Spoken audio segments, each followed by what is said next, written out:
அந்த குருவி பால் கறக்கதான் வருது. பேசாம அந்த காகம் சொன்ன யோசனைய இன்னைக்கே செஞ்சு பாத்துடணும். அப்படின்னு சொல்லி மனசுக்குள்ள அந்த மாடு திட்டு திட்டுனுச்சு. அம்மா, தினமும் நீங்க தான் பால் கறக்குறீங்க. இன்னைக்கு ஒரு நாள் மட்டும் நான் நம்ம ராணி கிட்ட பால் கறக்குறேம்மா. இல்லடா தங்கம், நீ பால் கறக்குற அளவுக்கு இன்னும் பெரியவளா வளரல. அது மட்டும் இல்ல, பாவம் ராணி ரொம்ப பசியா இருப்பா. நீ போய் பசுமாட்டுக்கு தேவையான பொருட்களை எடுத்துட்டு வா. அதுக்குள்ள நான் பால் கறந்து முடிச்சிடுறேன் அப்படின்னு சொல்லி மீனு குருவி பசுமாட்டு பக்கத்துல போனா. மீனு பக்கத்துல வர்றது தெரிஞ்சதும் உடனே அந்த பசுமாடு அங்கிருந்து வேற இடத்துக்கு நகர்ந்தது. திரும்ப மீனு குருவி அந்த இடத்துக்கு வந்தா. ஆனா அது இப்போ மறுபடியும் வேற ஒரு இடத்த நோக்கி போணுச்சு. பசுமாடு இப்படி பண்றத நினைச்சு மீனு குருவி ரொம்பவே வருத்தமா நின்னுட்டு இருந்தா.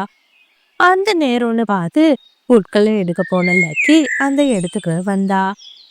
என்னாச்சு அம்மா, இன்னமும் பால் கறக்காம இருக்கீங்க? ஏம்மா, என்னாச்சு உங்களுக்கு? என்னன்னு தெரியல லக்கி. இன்னைக்கு நம்ம ராணி பால் தர மாட்டேன்னு அடம் பிடிக்கிறா. நானும் நிறைய தடவை முயற்சி பண்ணி பார்த்துட்டேன். ஆனாலும் அவ கொஞ்சம் கூட பால் தர மாட்டேங்கிறா. என்னம்மா சொல்றீங்க? அப்படின்னா நம்ம ராணிக்கு எதுவும் உடல்நல சரியில்லையோ? இல்லம்மா, பார்க்கறதுக்கு நல்லா தான் இருக்கு. எனக்கு என்னமோ அதுக்கு இன்னைக்கு பால் கொடுக்க விருப்பம் இல்லைன்னு தோணுது. சரிம்மா, அப்பன்னா விட்டுருங்க. பாவம், அது இன்னைக்கு ஏதோ மனக்கவலையில இருக்கு போல. நாம இருக்கிற பாலை வச்சு இன்னைக்கு சமாளிச்சுக்கலாம். அப்படின்னு சொன்ன லக்கி பிறகு தான் எடுத்துட்டு வந்த பொருட்களை அந்த மாட்டுக்கிட்ட கொடுத்தா. கொஞ்ச நேரம் கழிச்சு கோரிக்காகவும் அந்த இடத்துக்கு வந்தா. வரும்போது நிறைய நீளமான பொருட்களை எடுத்துட்டு வந்து அந்த மாட்டுக்கிட்ட கொடுத்தா. என்னாச்சு பசுமாடே? நான் சொன்ன விஷயத்த முயற்சி பண்ணினியா இல்லையா? நீ சொன்ன விஷயத்த அப்படியே நான் பண்ணினேன். ஆனாலும் என் முதலாளி கிட்ட எந்த மாற்றமுமே இல்ல. எப்பயும் போல என்னோட பசிய தீர்க்கறதுக்கு எனக்கு பொருட்களை கொடுத்துட்டு தான் போணுச்சு. ஒரு நாள் நீ பால் கொடுக்கலங்கிறதுனாலதான் உனக்கு பொருட்களை கொடுத்துட்டு போறா. இதே விஷயத்த தொடர்ந்து நீ 2-3 நாளைக்கு பண்ணினா கண்டிப்பா அவ உன்னை ரொம்பவே அடிச்சு கொடுமைப்படுத்துவா. ஒழுங்கா நான் சொல்றத கேளு. என் கூட வந்துட்டீன்னா கண்டிப்பா நீ நல்ல சுதந்திரமான ஒரு வாழ்க்கைய வாழலாம். அந்த பொருட்களை சாப்பிட்ட பசுமாட்டுக்கு அந்த பொருட்களை ரொம்பவே பிடிச்சிருச்சு.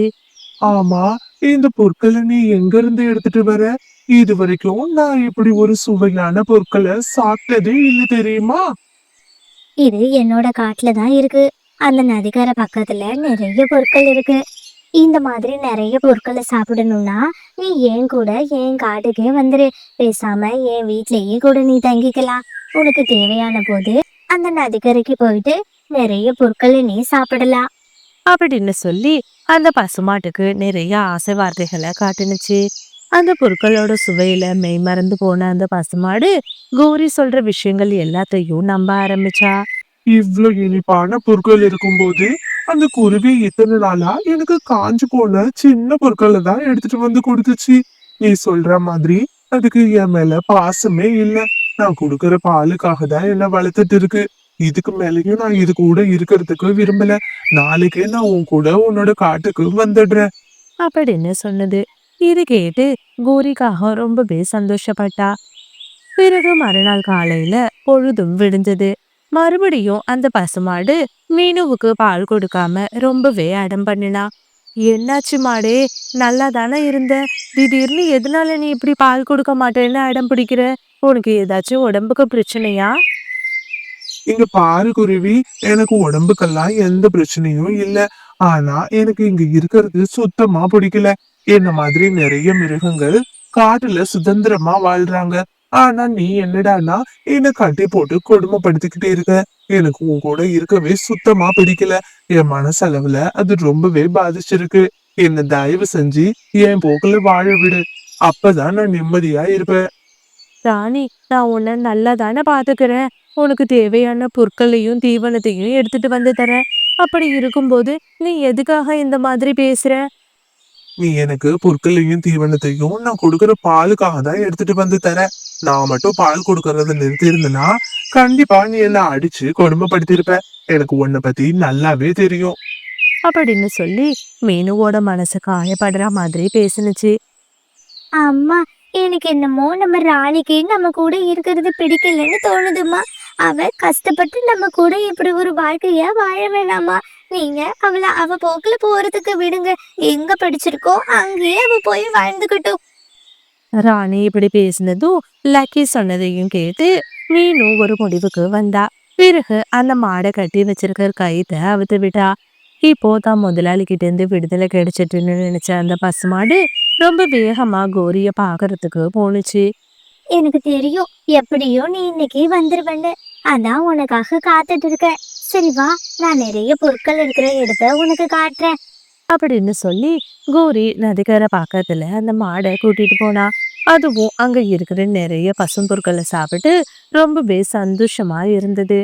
மறுநாள் காலையில பொழுதும் விடிஞ்சது. பிறகு கோரிக்காகவும் அந்த மாட்டை தன்னோட மாட்டு கொட்டகையில கட்டி வச்சா. அதுக்கு தேவையான நிறைய பொருட்களையும் தானியங்களையும் கொடுத்தா. ரொம்ப சந்தோஷமா இருந்த அந்த மாடு கோரிக்கு தேவையான பாலை கொடுத்தது. பிறகு கோரிக்காகவும் அந்த பசுமாட்டோட பாலை ஆசை தீர குடிச்சா. அன்னையிலிருந்து கோரி அந்த மாட்டுக்கு தேவையான எல்லா விஷயங்களையும் செஞ்சு அதை ரொம்ப நல்ல விதமா பாத்துக்கிட்டா.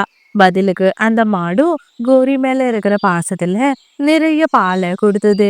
இப்போ கோரி அந்த பசுமாட்டோட பாலை குடிச்சு ரொம்ப சந்தோஷமா வாழ்ந்துட்டு இருந்தா. இப்படியே நாட்களும் நகர ஆரம்பிச்சது. உங்கள நிறைய பேரு எனக்கு சப்ஸ்கிரைப் பண்ண மறந்துடுறீங்க. தயவு செஞ்சு சப்ஸ்கிரைப் பண்ணிட்டு பார்த்தீங்கன்னா கண்டிப்பா எனக்கும் அது ரொம்பவே மோட்டிவேஷனலா இருக்கும். நீங்க எனக்காக கொடுக்குற ஒரு பெரிய பரிசாவும் இருக்கும். தயவு செஞ்சு சப்ஸ்கிரைப் பண்ணிட்டு பாருங்க. இப்போ அந்த மாடு பால் கொடுக்கறத நிறுத்திடுச்சு. அதனால கோரிக்காகவும் அந்த மாட்டை சரிவர பாத்துக்கிறது இல்ல. காகமே, என்னாச்சு உனக்கு? நீ முன்னாடி மாதிரி இப்போல்லாம் என்ன ஒழுங்காவே பாத்துக்கிறது இல்ல. எனக்கு தேவையான தண்ணிய கூட கொடுக்க மாட்டேங்கிற. எனக்கு உடல்நிலை ரொம்ப மோசமாயிடுச்சு. தயவு செஞ்சு எனக்கு சாப்பிடுறதுக்கு ஏதாச்சும் பொருட்கள் இருந்தா எடுத்துட்டு வந்து கொடு. முதல்ல நீ எனக்கு தேவையான பாலை கொடுத்த, அதனால உனக்கு தேவையானது எல்லாத்தையும் நானும் செஞ்சேன். இப்போ உன்னால எனக்கு எந்த பிரயோஜனமும் கிடையாது. அப்படி இருக்கும்போது நான் எதுக்காக உனக்கு பொருட்களை எடுத்துட்டு வந்து கொடுக்கணும்? என்ன காகமே, இப்படியெல்லாம் பேசுற? நீ தானே சொன்ன நான் உனக்கு நிறைய பொருட்களை தரேன், என் கூட வந்துருன்னு. இப்ப என்ன இப்படி மாத்தி பேசுற? ஆமா, நான் சொன்னேன்டா. நீ பால் கொடுப்பேன்னு நம்பிக்கையில சொன்ன. நீ என்னடான்னா 6 மாசம் பால் கொடுத்துட்டு இப்ப நீ பாட்டுக்கு பால் கொடுக்க மாட்டேன்னு சொல்ற.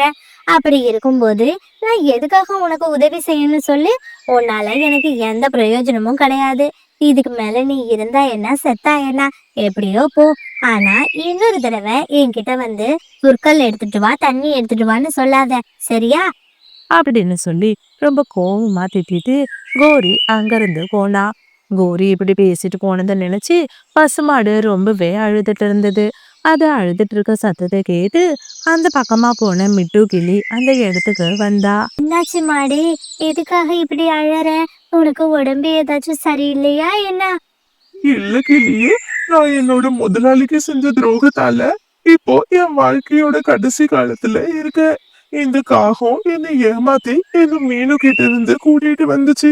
ஆனா இது நான் பால் கொடுக்கற வரைக்கும் என்ன நல்லா பாத்துக்கிட்டு இப்ப ரொம்பவே என்ன கொடுமை செய்யுது. கண்டிப்பா இன்னும் 2 நாள்ல நான் இறந்துடுவேன். நான் இறந்ததுக்கு அப்புறம் இந்த செய்தியை மட்டும் என்னோட பழைய முதலாளி கிட்ட நீ சொல்லிடு. அப்படின்னு சொல்லி அந்த பசுமாடு அழுதுது. மாடு அழுததும் ரொம்பவே பாவப்பட்ட அந்த மிட்டு பிறகு நேரா மீனுவோட வீட்டுக்கு வந்தா. நடந்த எல்லா விஷயத்தையும் மீனு கிட்ட சொன்னா. இது கேட்டு மீனுவும் லக்கியும் ரொம்பவே கவலைப்பட்டாங்க. பிறகு 2 பேரும் சேர்ந்து அந்த கோரியோட வீட்டுக்கு வந்தாங்க. அங்க எலும்பும் தோலுமா நிக்கிற மாட்டை பார்த்து ரொம்பவே வருத்தப்பட்டாங்க. பிறகு மாட்டுக்கு தேவையான தண்ணீரையும் வைக்கோலையும் கொடுத்தாங்க. ரொம்ப நாளா பசியோடையும் தாகத்தோடையும் இருந்த பசுமாடு மீனு கொடுத்த புற்களையும் தண்ணியையும் குடிச்சு இப்போ கொஞ்சம் பேச ஆரம்பிச்சுது. மீனு, தயவு செஞ்சு என்ன மன்னிச்சிரு. உன்னை நான் தப்பா நினைச்சு உன்கிட்ட இருந்து எப்படியாச்சும் தப்பிச்சு வரணும்னு நினைச்சேன். ஆனா அந்த காகம் அதோட சுயநலத்துக்காக உன்னை பத்தி இல்லாததையும் பொல்லாததையும் சொல்லி உன்கிட்ட இருந்து என்ன பிரிச்சுட்டு ஆனா இப்ப யோசிச்சு பார்க்கும்போது நீதான் என் மேல உண்மையான பாசத்தை வச்சிருந்திருக்க. அந்த காகம் தான் சுயநலத்துக்காக என்ன பயன்படுத்தி இருக்கு. உன்னோட உண்மையான பாசத்தை புரிஞ்சுக்காததுக்கு தான் எனக்கு இத்தனை நாளா இவ்ளோ கஷ்டங்களும் நடந்திருக்கு. தயவு செஞ்சு என்ன மன்னிச்சிரு மீனு. அப்படின்னு சொல்லி மீனு கிட்ட மன்னிப்பு கேட்டா. மாடு இப்படி பேசினதை கேட்டு மீனு ரொம்பவே வருத்தப்பட்டா. இங்க பாரு ராணி, உன் மேல எனக்கு எந்த கோவமும் கிடையாது. நான் உன்னை நல்லா தான் பாத்துக்கணும்னு நினைச்சேன். உனக்கு வெளி உலகத்தை பத்தி இன்னும் சரியா புரியல. நம்ம கிட்ட இருந்து ஏதாச்சும் ஒரு பொருள் வேணும்னா எந்த எல்லைக்கும் போய் இறங்கி பேசுவாங்க. ஆனா நம்மளால அது செய்ய முடியலன்னா உடனே அவங்களோட சுயரூபத்தை காட்டுவாங்க. அந்த காகம் கூட அப்படித்தான். உன்கிட்ட இருந்து பால் கிடைக்கும்னு நினைச்சுதான் என்னோட அன்பை கொச்சப்படுத்தி உன்னை கூட்டிட்டு போயிருக்கு. ஆனா இப்போ உன்னால அதுக்கு பலன் இல்லைன்னு தெரிஞ்சதும் உன்னை இருந்தா என்ன செத்தா என்னன்னு விட்டுட்டு. இதனாலதான் நான் சொல்றேன், வெளியுலகம் ரொம்ப மோசமானது அப்படின்னு. இனிமே நீ எங்கேயும் போறதுக்கு முன்னாடி ஒரு தடவைக்கு பல தடவை யோசிச்சு முடிவு பண்ணு. கோரி பண்ண விஷயத்தால அந்த பசுமாட்டுக்கு இப்போ உலகத்தோட உண்மை என்னங்கிறது புரிஞ்சுச்சு. இப்போ யாரோட ஆசை வார்த்தைக்கும் அது மயங்கிறதே இல்ல. மீனுவோட நல்ல மனசை புரிஞ்சுக்கிட்டு மீனு கூட மறுபடியும் சந்தோஷமான ஒரு வாழ்க்கைய வாழ ஆரம்பிச்சது. உங்கள நிறைய பேரு எனக்கு சப்ஸ்கிரைப் பண்ண மறந்துடுறீங்க. தயவு செஞ்சு சப்ஸ்கிரைப் பண்ணிட்டு பார்த்தீங்கன்னா கண்டிப்பா எனக்கும் அது ரொம்பவே மோட்டிவேஷனலா இருக்கும். நீங்க எனக்காக கொடுக்குற ஒரு பெரிய பரிசாவும் இருக்கும். தயவு செஞ்சு சப்ஸ்கிரைப் பண்ணிட்டு பாருங்க. அன்னைக்கு காலையில மீனுக்குருவி சந்தைக்கு போய் வீட்டுக்கு தேவையான பொருட்கள் எல்லாத்தையும் வாங்கிட்டு ரொம்ப சந்தோஷமா அவளோட வீட்டுக்கு வந்துட்டு இருந்தா. அம்மா, உங்களுக்காக நான் இவ்வளவு நேரம் ஜன்னல் பக்கமாவே உட்கார்ந்துருந்தேன் தெரியுமா? ஏமா இவ்வளவு நேரம் ஆயிடுச்சு? லக்கி, ரொம்ப நாளா நீ அம்மா கிட்ட ஆசைப்பட்டு ஒன்று கேட்டல்ல, அதுக்காக தான் அம்மா உனக்கு வாங்குறதுக்காக அலைஞ்சிட்டு இருந்தேன். இப்பதான் அது கிடைச்சிச்சுமா அப்படின்னு சொல்லி தான் வாங்கிட்டு வந்த நெயில் பாலிஷை எடுத்து தன்னோட பொண்ணு லக்கி கிட்ட கொடுத்தா. அதை பார்த்ததும் லக்கிக்கு ரொம்பவே சந்தோஷம் தாங்க முடியல. அம்மா, ரொம்ப நன்றிம்மா. எனக்கு தெரியும் எங்க அம்மா எப்படியாச்சும் எனக்கு நெயில் பாலிஷ் வாங்கி தந்துடுவீங்கன்னு. அம்மா, நான் இதை எடுத்துட்டு போய் நீலு கிட்ட காட்டிட்டு வரவாம்மா? நீலு இதை பார்த்தா ரொம்பவே சந்தோஷப்படுவா. சரிம்மா, வேகமா போயிட்டு வீட்டுக்கு வந்துடணும் சரிப்பா, நான் உடனே வந்துடுறேன். அப்படின்னு சொன்ன லக்கி பிறகு ரொம்ப சந்தோஷமா அந்த நெயில் பாலிஷை எடுத்துக்கிட்டு தன்னோட தோழி வீட்டுக்கு பறந்து போனா. என்ன, எனக்கு இல்லாம இந்த மீனுவோட பொண்ணு இவ்ளோ சந்தோஷமா பறந்து போறா. அவ கையில கூட ஏதோ ஒண்ணு எடுத்துட்டு போறா. பாக்குறதுக்கு நெயில் பாலிஷ் மாதிரில தெரியுது. சரி, எதுக்கும் போய் பக்கத்துல பார்க்கலாம். அப்படின்னு யோசிச்ச கோரிக்காகம் பிறகு லக்கிய பின்தொடர்ந்து போனுச்சு. அவ கையில இருக்கிற நெயில் பாலிஷை பிடுங்கிட்டு ரொம்ப வேகமா அங்கிருந்து பறந்து போனுச்சு. என்னோட நெயில் பாலிஷ், எனக்கு நெயில் பாலிஷ் வேணும். அப்படின்னு சொல்லி லக்கி ரொம்பவே அழ ஆரம்பிச்சா. லக்கியோட சத்தத்தை கேட்டு அவளோட தோழி நீலு அங்க வந்தா. என்னாச்சு லக்கி? எதுக்காக அழுதுட்டு இருக்க? நீலு, உன்கிட்ட காட்டுறதுக்காக நான் நெயில் பாலிஷை எடுத்துட்டு வந்தனா அத அந்த காரியத்தை பிடுங்கிட்டு போயிட்டாங்க. எனக்கு அந்த நெயில் பாலிஷ் போனதை நினைச்சு ரொம்ப வருத்தமா இருக்கு நீலு. இதுக்கெல்லாம் நீ அழாத, சரியா? நான் என் அம்மா சந்தைக்கு போகும்போது உனக்கு நிறைய நெயில் பாலிஷ் வாங்கிட்டு வர சொல்றேன். அப்படின்னு சொல்லி தன்னோட தோழிக்கு அவ ஆறுதல் சொன்னா. பிறகு அன்னைக்கு ராத்திரி பொழுதும் வந்தது. லக்கி அவ கூட்டுல படுத்து தூங்கிட்டு இருந்தா. உனக்கு நெயில் பாலிஷ் வேணுமா? அப்படின்னா நாளைக்கு நீ என்ன வந்து பாரு. நான் உனக்கு நிறைய வண்ணத்துல நெயில் பாலிஷ் தரேன். கண்டிப்பா நான் வரேன். நெயில் பாலிஷ் மரமே, கண்டிப்பா நான் வந்துடுறேன். என்ன லக்கி, உனக்கு கனவுல கூட நெயில் பாலிஷ் பத்தி தான் கனவு வருமா? ஆ, என்னம்மா? அப்படின்னா இவ்வளவு நேரம் நான் கனவுல தான் பேசிட்டு இருந்தேனா? அம்மா, என்னோட கனவுல ஒரு நெயில் பாலிஷ் மரம் வந்துச்சும்மா. அந்த நெயில் பாலிஷ் போனா போகட்டும். நான் அம்மா உனக்கு வேற ஒரு வண்ணத்துல நெயில் பாலிஷ் வாங்கி தரேன். அதையே நினைச்சிட்டு நீ தூங்குற. அதனாலதான் உனக்கு மரத்துல கூட நெயில் பாலிஷ் காய்க்கிற மாதிரி கனவு வந்திருக்கு. அமைதியா படுத்து தூங்குடா செல்லம் அப்படின்னு சொல்லி தன்னோட பொண்ணுக்கு ஆறுதல் சொன்னா. பிறகு மறுநாள் காலையில பொழுதும் விடிஞ்சிச்சு. எனக்கு ராத்திரி ஒரு அதிசய கனவு வந்தது. அந்த கனவுல ஒரு மரம் நிறைய நெயில் பாலிஷ் காய்ச்சிருந்துச்சு தெரியுமா? என்ன லக்கி சொல்ற? மரத்துல நெயில் பாலிஷ் காய்ச்சிருந்ததா? ஆ, ஆமா நீலு, அந்த மரம் என்கிட்ட நிறைய பேசினுச்சு. அப்படின்னு சொல்லி அந்த கனவுல பார்த்த அத்தனை விஷயத்தையும் நீலு கிட்ட சொன்னா. எனக்கு என்னமோ நாம அந்த கனவுல வந்த இடத்துக்கு போனா கண்டிப்பா நமக்கு நெயில் பாலிஷ் கிடைக்கும்னு தோணுது. பிறகு பறவைங்க 2 பேரும் அந்த நெயில் பாலிஷ் மரத்தை தேடி பறக்க ஆரம்பிச்சாங்க. கனவுல வந்த ஒவ்வொரு இடத்துக்கும் அவங்க போனாங்க. பிறகு லக்கியோட கனவுல பார்த்த அந்த நெயில் பாலிஷ் மரத்துக்கு அவங்க வந்தாங்க. ஆ, என்ன அதிசயம்! இந்த மரம் மொத்தமும் இவ்ளோ நெயில் பாலிஷ் இருக்கே! வாங்க குழந்தைங்களா, உங்களுக்காக தான் நான் காத்துட்டு இருக்கேன். வாங்க, சந்தோஷமா வந்து என்னோட நெயில் பாலிஷை பறிச்சுக்கோங்க. என்ன மரமே, நீ இவ்ளோ அழகா பேசுற? ஆமா, எனக்கு நெயில் பாலிஷ் தேவைப்படுதுன்னு உனக்கு எப்படி தெரியும்? நேத்து அந்த காகம் உன்கிட்ட இருந்து நெயில் பாலிஷை பிடுங்கிட்டு போணுச்சுல்ல, அப்போ நீ ரொம்ப பாவமா அழுத. அதான் நான் ராத்திரியே உன்னோட கனவுல வந்தேன். நல்ல வேளை நீ ரொம்ப சீக்கிரமாவே என்னை கண்டுபிடிச்சு வந்துட்ட. இந்தா, என்னோட நெயில் பாலிஷ் மொத்தத்தையும் பறிச்சுக்கோ அப்படின்னு அந்த அதிசய மரம் சொன்னது. இப்போ 2 பேரும் ஒரு கூடை நிறைய நெயில் பாலிஷை சேகரிச்சாங்க. ரொம்ப நன்றி மரமே, எங்களுக்கு நெயில் பாலிஷ் கொடுத்ததுக்கு. ஆனா ஒரு நெயில் பாலிஷ் எடுத்துட்டு போகும்போதே அந்த கோரியத்தை பிடுங்கிட்டாங்க. இப்போ இவ்வளோத்தையும் நாங்க எடுத்துட்டு போறது பார்த்தாங்கன்னா கண்டிப்பா இதையும் அவங்க பிடுங்கிப்பாங்க. கோரி உங்களை பார்த்தான்னா அவகிட்ட என்னோட மரம் இருக்கிற இடத்த சொல்லி இங்க அனுப்பி வைங்க. அவளுக்கு நான் ஒரு பாடத்தை கற்றுக் கொடுக்குறேன். சரியா? இப்போ நீங்க பயப்படாம போகலாம் சரி மரமே, ரொம்ப நன்றி. அப்படின்னு சொல்லிட்டு குழந்தைங்க 2 பேரும் அங்கிருந்து பறக்க ஆரம்பிச்சாங்க. இப்போ அவங்களோட காட்டுக்குள்ள வந்தாங்க. இந்த மீனுவோட குழந்தை தினமும் ஒரு அதிசயத்தை பண்ணிட்டே இருக்கா. நேத்து என்னடானா நெயில் பாலிஷை எடுத்துட்டு போனா, இன்னைக்கு என்னடானா ஒரு கூடை நிறைய நெயில் பாலிஷை எடுத்துட்டு போறா. இந்த குருவிக்கு மட்டும் எங்க இருந்துதான் இவ்வளவு நெயில் பாலிஷ் கிடைக்குது? இன்னைக்கு இத நாம கண்டுபிடிச்சே ஆகணும். அப்படின்னு யோசிச்ச கோரி பிறகு அவங்கள வழிமறைச்சு பேச ஆரம்பிச்சா. ஏய் குழந்தைங்களா, ஒழுங்கா உண்மையை சொல்லுங்க. ஆமா, உங்களுக்கு இந்த நெயில் பாலிஷ் எங்க இருந்து கிடைக்குது? அத்தை, எங்களை தயவு செஞ்சு போகிறதுக்கு விடுங்க. நான் உங்களுக்கு நெயில் பாலிஷ் இருக்கிற இடத்த சொல்லிடுறேன். அத்தை, இந்த பக்கமா போனீங்கன்னா மலைகளையும் புல்வெளிகளையும் தாண்டி ஒரு பெரிய நெயில் பாலிஷ் மரம் இருக்கு. அந்த மரத்துல இருந்து தான் நாங்க தினமும் நெயில் பாலிஷ பறிச்சுட்டு வரோம். ஓஹோ, அப்படியா? சரி, இப்போ நீங்க 2 பேரும் வீட்டுக்கு போங்க. அப்படின்னு சொல்லி அவங்கள அனுப்பி வச்சா. ரொம்ப சந்தோஷமா அந்த மரம் இருக்கிற இடத்துக்கு பறந்து போனா.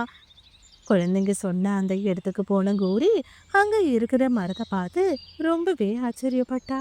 இன்னையிலிருந்து இந்த மரம் எனக்கு மட்டும்தான் சொந்தம்.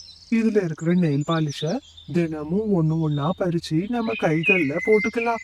அப்படின்னா இந்த காட்டுலயே நான் தான் பெரிய பேரழகியா இருப்பேன். அப்படின்னு சொல்லி ரொம்ப சந்தோஷமா அந்த மரத்து பக்கத்துல போனா. அவ எதிர்பார்க்காத நேரத்துல மரம் அவளை தலைகீழா தூக்குனுச்சு. என்ன தைரியம் இருந்தா குழந்தைகளை ஏமாத்தி நீ நெயில் பாலிஷ கொடுக்குற. இன்னையிலிருந்து உனக்கு யாரையும் ஏமாத்தணுங்கிற எண்ணமே வரக்கூடாது. உன்னோட மனசுல கெட்ட எண்ணம் போற வரைக்கும் நீ என் மரத்திலேயே தலைகீழா தொங்க போ. அப்படின்னு சொல்லி அவளோட கிளைகளால கோரிய அதுல கட்டி வச்சா. தயவு செஞ்சு என்ன விட்டுரு மரமே. இனிமே நான் யார்கிட்டயும் எதையும் திருட மாட்டேன். தயவு செஞ்சு என்ன விட்டுரு. நீலு, இந்நேரம் அந்த கோரி ஆண்டி அங்க போயிருப்பாங்க. மரம் சொன்ன மாதிரியே அவங்களுக்கு ஒரு பாடத்தை கத்து கொடுத்துருக்கோம். இனிமே அவங்க நம்ம கிட்ட இருந்து எதையுமே திருட மாட்டாங்க. ஒரு நாள் காலையில கோரிக்காகமும் மீனுக்குருவியும் அவங்களோட பழைய காட்டுக்கு பறந்து வந்தாங்க. எனக்கு ரொம்ப தண்ணி தாகமா இருக்கு. பக்கத்துல எங்கேயாச்சும் தண்ணி கிடைக்குதான்னு தேடி பார்க்கலாம். பிறகு பறவைங்க 2 பேரும் அங்கிருந்து பக்கத்துல இருக்கிற கிணறுக்கு போனாங்க. ஆனா அந்த கிணறுல ஒரு சொட்டு தண்ணி கூட இல்ல. இதனால ரொம்பவே கவலைப்பட்டாங்க. மீனு, இந்த கிணறுல ஒரு சொட்டு தண்ணி கூட இல்ல. இப்போ நம்ம தாகத்தை எப்படி தீர்த்துக்கிறது? நாம வேற ரொம்ப தூரம் பறந்து வந்துட்டோம். இப்போ தண்ணிக்கு என்ன பண்றதுன்னே தெரியலையே. இந்த மாதிரி பறவைங்க 2 பேரும் பேசிட்டு இருக்கும்போதே திடீர்னு அந்த கிணறுக்குள்ள இருந்து ஒரு சத்தம் கேட்டது. அடுத்த நொடியே அந்த கிணறு மொத்தமும் நிறைய தண்ணியால நிரம்பினுச்சு. இத பார்த்த பறவைங்க 2 பேரும் ரொம்பவே அதிர்ச்சி ஆனாங்க. பிறகு பறவைங்க 2 பேரும் அதுல இருக்கிற தண்ணீரை குடிச்சாங்க. இப்போ அவங்களோட தாகம் முழுவதும் தீர்ந்துச்சு. மீனும் இந்த கிணறு மந்திர கிணறுன்னு நினைக்கிறேன். அதனாலதான் நம்ம பேசுனத காதுல வாங்கிட்டு நமக்கு தண்ணிய கொடுக்குது. ஆமா கௌரி, இந்த கிணறால தண்ணி கொடுக்க முடியும்னா கண்டிப்பா நமக்கு தேவையான பழங்களையும் தானியங்களையும் அதால கொடுக்க முடியும். பிறகு பறவைங்க 2 பேரும் கிணறு பக்கத்துல வந்தாங்க. மந்திர கிணறு, எங்களுக்கு ரொம்ப பசியா இருக்கு. சுவையான பழங்களையும் தானியங்களையும் நீ கொஞ்சம் கொடுக்கறியா அப்படின்னு மீனு கேட்டா. அவ கேட்டா அடுத்த நொடியே அந்த கிணறுல இருந்து சுவையான தானியங்களும் பழங்களும் வந்தது. இத பார்த்து பறவைங்க 2 பேரும் ரொம்பவே சந்தோஷப்பட்டாங்க. பிறகு அந்த பழங்களையும் தானியங்களையும் எடுத்துட்டு அவங்களோட காட்டுக்கு ரொம்ப சந்தோஷமா பறந்து போனாங்க. என்னைக்கே இல்லாம இன்னைக்கு இவ்ளோ இனிப்பான பழங்களை கொண்டுட்டு வந்திருக்க. இதெல்லாம் உனக்கு எங்க இருந்து கிடைச்சிச்சு? காலுஜி, நானும் மீனவும் இன்னைக்கு பக்கத்து காட்டுக்கு போனோம். அங்கதான் ஒரு மந்திர கிணற பார்த்தோம். அது நாங்க கேட்ட எல்லாத்தையும் கொடுத்தது. அது கிட்ட இருந்துதான் இந்த பழங்களையும் தானியங்களையும் வாங்கிட்டு வந்தோம். என்ன கோரி சொல்ற? மந்திர கிணறா? அப்படின்னா அந்த கிணறு கிட்ட எனக்கு ஒரு மோட்டார் சைக்கிள் வேணும்னு கேட்போம். அது கொடுத்துச்சுன்னா நான் ரொம்பவே சந்தோஷப்படுவேன். பிறகு மறுநாள் காலையில பொழுது விடிஞ்சதும் காகங்கள் 2 பேரும் அந்த கிணறு கிட்ட வந்தாங்க. மந்திர கிணறு, எனக்கு ரொம்ப நாளா பைக் ஓட்டணும்னு ஆசை. நீ ஒரு பைக்க கொடுத்தீன்னா நான் அதை வச்சு ரொம்ப சந்தோஷமா வாழ்வேன். உடனே அந்த மந்திர கிணறு அது சக்தியை பயன்படுத்தி ஒரு பைக்கையும் கொடுத்தது. அதை பார்த்த காலுக்காகவும் ரொம்பவே சந்தோஷப்பட்டான். காலுஜி, நீங்க கேட்ட மாதிரியே உங்களுக்கு பைக் கிடைச்சிட்டு இருங்க. நானும் எனக்கு தேவையான நகைகளை கேக்குறேன். மந்திர கிணறு, எனக்கும் நகைகள் மேல ரொம்ப ஆசை. நகைகள் கொடுத்தீங்கன்னா நான் ரொம்ப சந்தோஷமா அதை போட்டுக்குவேன். உடனே அந்த மந்திர கிணறு கோரி கேட்ட மாதிரியே நிறைய நகைகளை கொடுத்தது. இத பார்த்து காகங்கள் ரொம்பவே சந்தோஷப்பட்டாங்க. பரிசுகளை வாங்கின காகங்கள் 2 பேரும் பிறகு அந்த மோட்டார் சைக்கிள்ல அவங்களோட காட்டுக்கு ரொம்ப சந்தோஷமா வந்தாங்க. அன்னைக்கு ராத்திரி பொழுதும் வந்தது. காகங்கள் 2 பேரும் பேராசையில இந்த மாதிரி பேசிக்கிட்டாங்க. கோரி, அந்த கிணறு மட்டும் நான் கேட்ட பைக்க உடனே கொடுக்குன்னு தெரிஞ்சிருந்தா நான் ஒரு பெரிய காரை கேட்டிருப்பேன். ஆமா காலுஜி, நான் கூட இன்னும் கொஞ்சம் நகைகளை கேட்டிருக்கலாம். அது கொடுக்குதோ என்னமோன்னு யோசிச்சுதான் கொஞ்சமா நகைய வாங்கிட்டேன் அப்படின்னு சொன்னா. பிறகு மறுநாள் காலையில பொழுது விடிஞ்சதும் காகங்கள் 2 பேரும் மறுபடியும் அந்த மந்திர கிணறு கிட்ட வந்தாங்க. கிணறு, நேத்து நான் அவசரப்பட்டு பதட்டத்துல பைக் வேணும்னு கேட்டுட்டேன். ஆனா எனக்கு இப்ப பைக் ஓட்டுற ஆசையே இல்ல. அதனால எனக்கு ஒரு பெரிய காரா கொடு. ஏன் காகங்களா, பேராசைக்கும் ஒரு எல்லை இருக்கு. நீங்க 2 பேரும் ரொம்ப எல்லையை மீறி ஆசைப்படுறீங்க. சரி, பாவம் ஆசைப்பட்டு கேக்குறீங்களேன்னு நேற்று நீங்க கேட்டதை நான் கொடுத்தேன். இன்னைக்கு என்னடான்னா கார் வேணும்னு கேக்குறீங்க, நாளைக்கு ஃப்ளைட்டு வேணும்னு கேட்பீங்க. இந்த பாருங்க, உங்களோட பேராசைக்கு இன்னைக்கே நான் ஒரு முடிவு கட்டுறேன் அப்படின்னு சொல்லி நேத்து அவங்களுக்கு கொடுத்த பைக்கை அங்கிருந்து மறைய வச்சது. இத பார்த்ததும் காகங்கள் 2 பேரும் ரொம்பவே பயந்துட்டாங்க. கிணறு, தயவு செஞ்சு எங்க பைக்க திருப்பி கொடுத்துரு. நாங்க கார் எல்லாம் கேட்கல. இனிமே உன் கிணறு பக்கத்துல கூட வரமாட்டோம். இனிமே உங்களுக்கு என்னோட கிணறுல இருந்து எந்த பொருளுமே கிடைக்காது. ஒழுங்கா இங்கிருந்து ஓடிடுங்க, இல்லைன்னா உங்களை நான் எனக்கு உணவாக்கிடுவேன் அப்படின்னு சொல்லி அந்த கிணறு பயமுறுத்தினது. பயந்து போன காகங்கள் அங்கிருந்து ரொம்ப வேகமா ஓடிட்டாங்க. கொஞ்ச நேரத்திலேயே மீனுக்குருவி அந்த இடத்துக்கு வந்தா. கிணறே, உன்கிட்ட மறுபடியும் உதவி கேட்கறதுக்கு என்ன மன்னிச்சிரு. நான் பக்கத்துல இருக்கிற ஆசிரமத்துக்கு போயிருந்தேன்.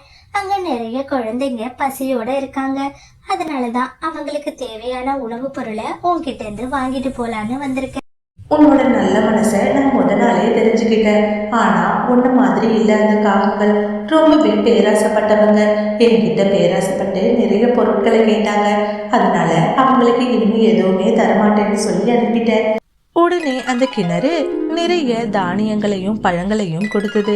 குருவியே, இதுவரைக்கும் நான் உதவி செஞ்சவங்களையே உன்ன மாதிரி ஒரு நல்ல எண்ணம் கொண்டவங்களை நான் பார்த்ததே கிடையாது. இன்னையிலிருந்து உனக்கு மட்டும்தான் என்னோட கிணறுல இருந்து பொருட்களை தரப்போறேன் அப்படின்னு சொல்லி கிணறு ரொம்பவே சந்தோஷப்பட்டுச்சு. மீனு குருவியும் கிணறு பேசுற வார்த்தைகளை கேட்டு ரொம்பவே சந்தோஷப்பட்டா. பிறகு அது கொடுத்த பொருட்களை எடுத்துக்கிட்டு அங்கிருந்து ஆசிரமத்தை நோக்கி பறக்க ஆரம்பிச்சா. இவ்வளவு நாளா யாருக்கு உதவி செய்யறதுனே தெரியாம நான் எல்லாருக்கும் உதவி செஞ்சுட்டு இருந்திருக்கேன். இன்னையிலிருந்து கண்டிப்பா நான் நேர்மையா இருக்கிறவங்களுக்கு மட்டும்தான் உதவி செய்ய போறேன் அப்படின்னு சொல்லி கிணறு அதோட மந்திர சக்தியை நினைச்சு ரொம்பவே பெருமைப்பட்டுச்சு. இந்த மாதிரி நிறைய ஸ்டோரிஸை பார்க்க மறக்காம நம்மளோட சிட்டு பேர்ட் ஸ்டோரிஸ் சேனலை சப்ஸ்கிரைப் பண்ணுங்க.